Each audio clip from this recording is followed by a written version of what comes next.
بسم الله الرحمن الرحيم نحمده ونصلي على رسوله الكريم أما بعد فأعوذ بالله من الشيطان الرجيم بسم الله الرحمن الرحيم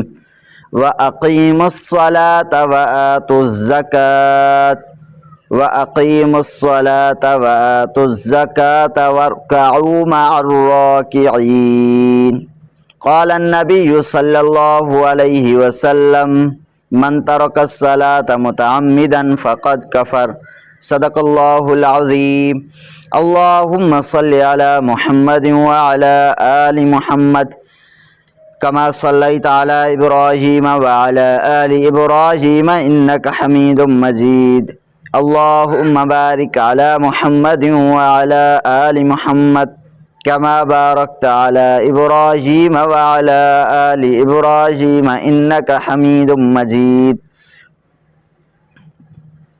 قابل صد احترام برادران اسلام مجھا عزیز دوستو بھائرو اے بزرگو ماں اللہ پاک جے کلام مقدس منیا ایک آیت مبارکہ تلاوت کیا ہے رب تبارک و تعالی جے حضور میں دعا گو ہیں رب تبارک و تعالی موکھے اے اوانکھے ان جے متا عمل کرن جی توفیق عطا فرمائے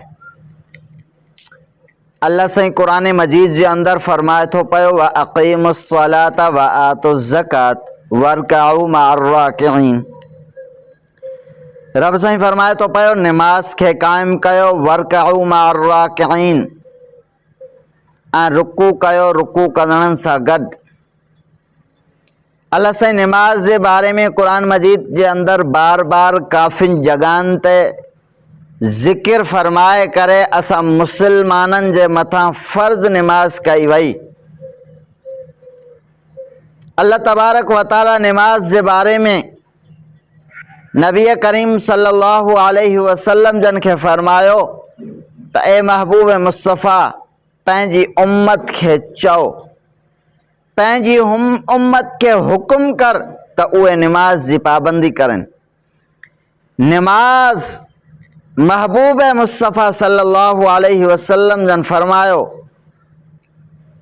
سب کھانجے کی اہم عبادت ہے وہ نماز دی عبادت ہے محبوب مصطفیٰ صلی اللہ علیہ وسلم جن فرمایو نماز دین جو تھمبو ہے اگر کو انسان نماز پڑھے تو پیو جنا ان دین کے قائم کیو چھا سائیں فرمایو اگر کو انسان نماز دی پابندی کرے تو سائیں فرمایو جنا ان دین کے قائم کیو جہیں نماز نہ پڑھی جے کو انسان نماز دے ویجو نہ ہوئیو محبوب مصطفیٰ صلی اللہ علیہ وسلم جن فرمایو جنا ان دین کے ڈرائیو علیاذ باللہ مکھے بدھایو تب وہ جلے ایسا نماز دے ویجو نہ ویندا سے نماز نہ پڑھندا سے اللہ جے گھر میں اچی کرے اللہ کے سجدو نہ کندا سے پر رب اساں کا راضی تھیندو یا کافر ہو یقینی طور تے یہ فیصلو آہے تو رب تبارک و تعالی اسا مسلمانن کا کاوڑ بو جرے اسا نماز دے ویجو نہ ویندا سے چھو تا نماز ہکڑو شکر کرن جو ذریعہ ہے تا جانا مسلمان نماز ذریعے شکر کرے تو پر جانا اللہ جو نماز ہکڑی اہڑی عبادت ہے جو مرن کھا پوئے جے کو سب کھا پہلیوں پچھانو تھیندو وہ نماز جو پچھانو تھیندو تینجے کرے اسا مسلمان نماز دی پابندی کیوں کہ نادان مسلمان چوندان سائیں انسان جو اندر صاف ہو جائے دل صاف ہو جائے نیت صاف ہو جائے نماز معاف ہے ماں انہن کے چوندو آہاں جے کریں دل صاف ہو جائے نیت صاف ہو جائے اندر صاف ہو جائے من صاف ہو جائے نماز جے کریں معاف تھینی ہو جائے تو پہلے محبوب مصطفیٰ صلی اللہ علیہ وسلم جن جے متھا معاف تھیا یا صحابہ اکرام جے متھا معاف تھیا چھو تو انہیں جا اندر صاف ہویا انہیں جو اندر جو ضمیر حقیقی معنی میں صاف ہوئو نہ صحابہ اکرام میں حسد ہوئو न सहाबा इकराम में बुग़्ज़ हुयो, न सहाबा इकराम हिक ॿिए खां नफ़रतूं कंदा हुया, बल्कि हिक ॿिए सां एतिरी त मुहबत कंदा हा, एतिरी त मुहबत कंदा हा जंहिंजे लाइ रब करीम क़ुरान मजीद जे अंदरि फरमाए थो पियो हद खां वधीक पाण में मुहबत कंदा हा। उन्हनि जे मथां बि माफ़ न थी। लेकिन असां जॾहिं इहे जुमला चऊं था असांजा नादान मुसलमान, साईं अंदरि साफ़ हुजे, मन साफ़ हुजे, निमाज़ माफ़ आहे। मां तव्हांखे ॿुधाइणु चाहियां थो इन्हनि जुमलनि चवण सां असां ईमान खां ख़ारिज थी वञूं था पिया। शायदि इन्हनि जुमलनि चवण सां असां इस्लाम खां ख़ारिज थियण वारे किनारे ते वञी करे पहुचूं था पिया। खुदारा निमाज़ पढ़ूं, निमाज़ पढ़ूं, निमाज़ जे वेझो अचूं, न त सुभाणे क़यामत जे ॾिहाड़े जेको पहिरियों पुछाणो थींदो उहो निमाज़ जे बारे में पुछाणो थींदो। महबूब मुस्तफ़ा सल्लल्लाहु अलैहि वसल्लम जन फरमायो रोज़ाना क़बर ऐलान करे थी पई त मां अकेलाई जो घर आहियां, साथी जो बंदोबस्तु करे अचिजो। मां ऊंधाई जो घर आहियां, रोशनाई जो बंदोबस्तु करे अचिजो। सहाबा अर्ज़ कयो ए अल्लाह जा रसूल, क़बर त रोज़ाना ऐलान करे थी मां अकेलाई जो घर, साथी जो बंदोबस्तु करे अचिजो। क़बर जे लाइ साथी केरु आहे? महबूब मुस्तफ़ा साईं फरमायो उहो क़ुरान आहे। जेकॾहिं दुनिया जे अंदरि क़ुरान खे पढ़ियो हूंदई, जेकॾहिं दुनिया जे अंदरि क़ुरान खे ॾिठो हूंदई, जेकॾहिं दुनिया जे अंदरि क़ुरान जे मथां अमल कयो हूंदई, जेकॾहिं दुनिया जे अंदरि पंहिंजी औलाद खे क़ुरान पढ़ायो हूंदई, इहो ई क़ुरान मजीद सुभाणे क़बर में वेंदो, वारिस हलिया वेंदसि दफ़नाए करे, मण मथो मिटनि जा हूंदा, अकेलो क़बर में हूंदो, लेकिन इहो ई क़ुरान मजीद क़बर जे अंदरि साथी थींदो अची। मूंखे ॿुधायो पोइ जेकॾहिं इहो ई क़ुरान मजीद क़बर जे अंदरि असांजो साथी ते अची पोइ केॾी न असां लाइ ख़ुशकिस्मती आहे। ॿियो साईं फरमायो क़बर ऊंधाई जो घर, रोशनाई जो बंदोबस्तु करे अचिजो। रोशनाई तवे निमाज़।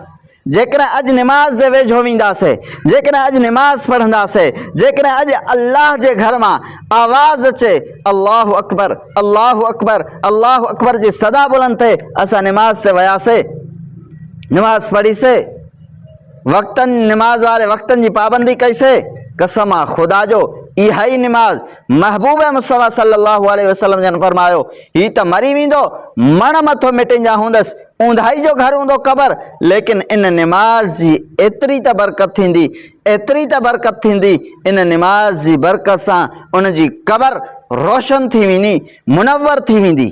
मूंखे ॿुधायो केॾो न निमाज़ जो शान आहे, केॾी न निमाज़ जी फज़ीलत आहे, केॾी न निमाज़ जी अल्लाह तबारक व ताला अहमियत ॿुधाई आहे। लेकिन असां मुसलमाननि जे कननि ते जुआ ई नथी चुरे त असांजे मथां निमाज़ फ़र्ज़ कई वई आहे, निमाज़ फ़र्ज़ कई वई आहे। दुकान खुलियो पियो आहे, आज़ान मिले थी, निमाज़ ते अचण लाइ तयारु न आहियूं, ओताक ते महिमान वेठा आहिनि या ओताक ते पंहिंजे दोस्तनि अहबाबनि सां वेठा आहियूं, अल्लाह जे घर मां आवाज़ अचे थो अल्लाहु अकबर, अल्लाहु अकबर। निमाज़ जी पाबंदी कयो मुसलमानो, अल्लाह जे घर मां आवाज़ अचे थो हय्या अलस सलाह, हय्या अलस सलाह, अचो निमाज़ ते, अचो निमाज़ ते।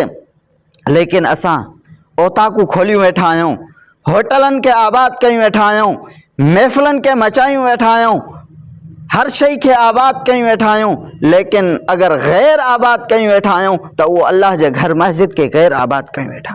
ग़ैर आबाद छा सां थींदी आहे? निमाज़ न पढ़ण सां अल्लाह जो घर ग़ैर आबाद थींदो।